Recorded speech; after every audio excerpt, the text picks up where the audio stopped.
Venus Fridays, it's that time again.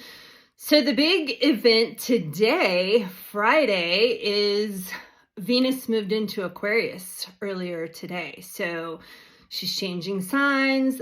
Venus, again, our divine feminine expression, our feminine expression within, has moved into Aquarius, the air sign, mental realm, thinking, consciousness, the intellectual side of things, awareness, right? But Aquarius does that from like the widest possible view. One could almost argue even that Aquarius is the most air sign because it's about like the widest consciousness, cosmic consciousness, right? That bird's eye view. The eagle is associated with Aquarius that can look down and see everything, see the forest, not just caught up in one individual tree, right? So the feminine expression, our feminine inside, has moved into this wide view, this detached sign, which people can put a negative connotation to detached, but detached doesn't mean like separate from everyone necessarily. It can, obviously, but it's also like being able to go up and be able to see that wide perspective, which is what we need often to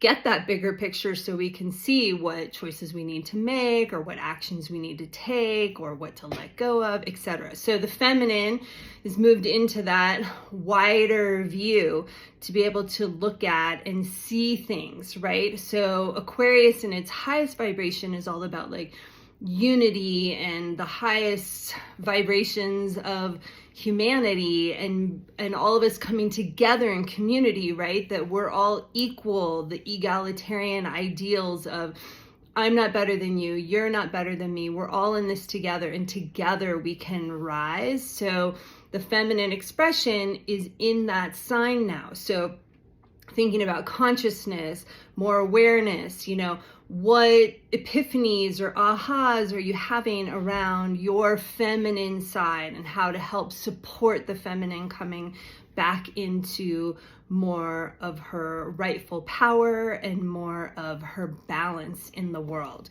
Then tomorrow on Saturday, Venus will come right together with Pluto, right? So Pluto moved into Aquarius. Anything that goes into Aquarius is going to come by Pluto right now. And so Pluto is that underworld planet. So it's an opportunity around that composting, that alchemical transformation, right? Growth. What needs to be composted to help support us coming into those Aquarian egalitarian ideals, right? Of where we're all in this together and together we rise. And now this is around that feminine expression. So feeling into more of what I was just saying about the feminine and how do we help bring her back into that unified place and how does empowering her help bring the masculine back into greater balance as well.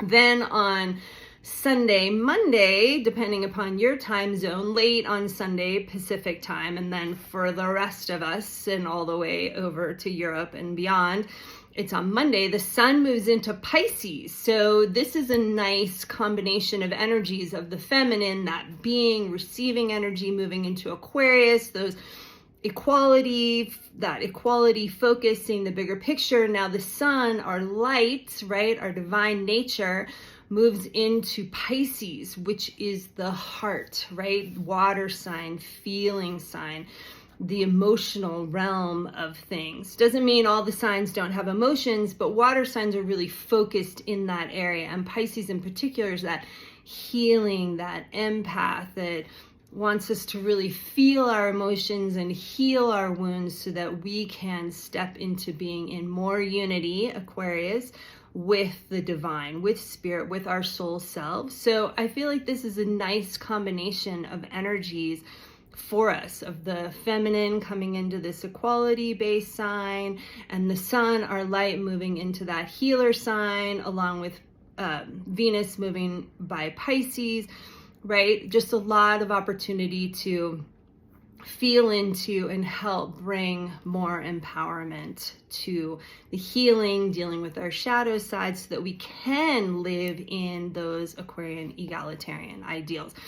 Then on Wednesday, Thursday, so again, late Wednesday Pacific time, and then for all the rest of us on Thursday, Venus and Mars come into a conjunction. They meet right together, right? So if you've been out in the morning looking for Mars, which I have been, and I have not seen Mars yet, but fingers crossed, we've had some stormy mornings, and then when it's been clear, I was either maybe too late or I was trying to peek through some clouds, but I'm hoping to see Mars in the coming days, this week for sure, and to see that Venus-Mars conjunction. So we have Venus, the divine feminine, meeting with Mars, the divine masculine in the sky. And again, I feel like this is like more of the same kind of energy, right? In astrology charts, I'm always looking for where are we seeing a layering of the same kind of messaging? And I feel like that's really prevalent this week. So Venus and Mars, divine masculine, divine feminine, the goddess and the god coming together in the sky is like a beautiful sight. Mars will be faint because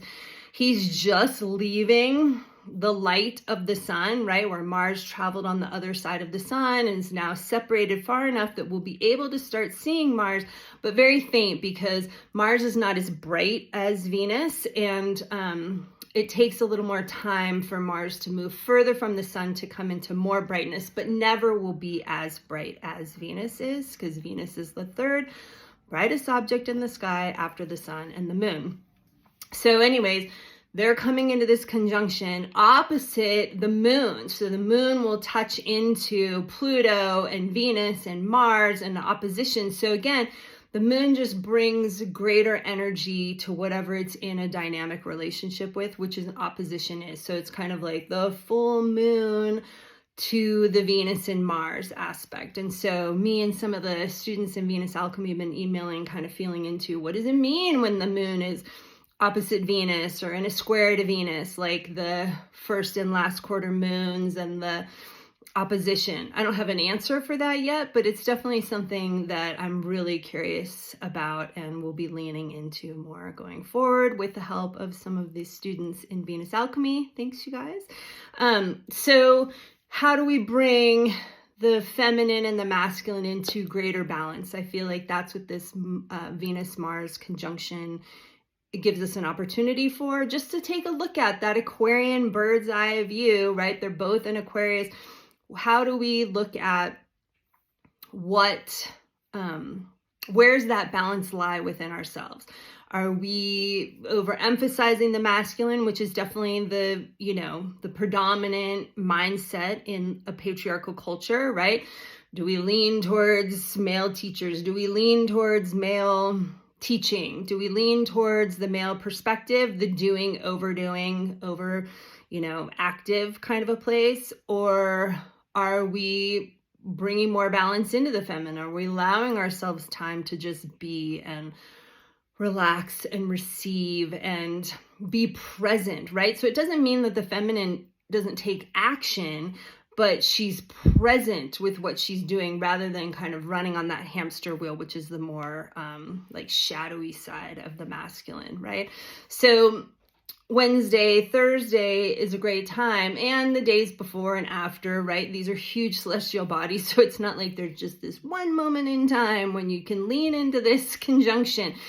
It's a process, but where are you with the masculine and feminine in balance within yourself? Are they balanced? Are they out of balance? Are there things that you need to do or be to help bring them into a greater balance within yourself so that they can be a part of the higher vibration of humanity from that Aquarian perspective of the unity, and we're honoring both the yin and the yang of that ancient Chinese symbol, right? And then lastly, I'll just throw out there on Thursday and to Friday, same thing. We're having a lot of things happen where, like Pacific time, it happens late in the evening. And then for the rest of us, it's all the next day.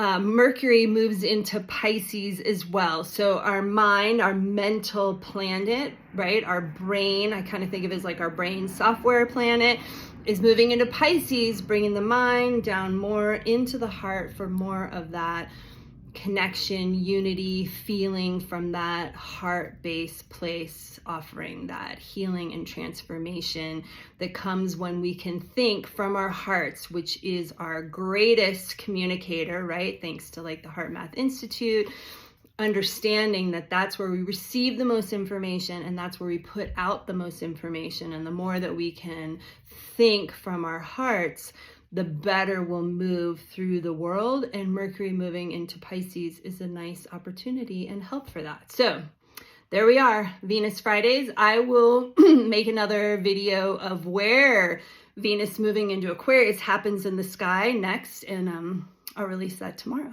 Okay, bye.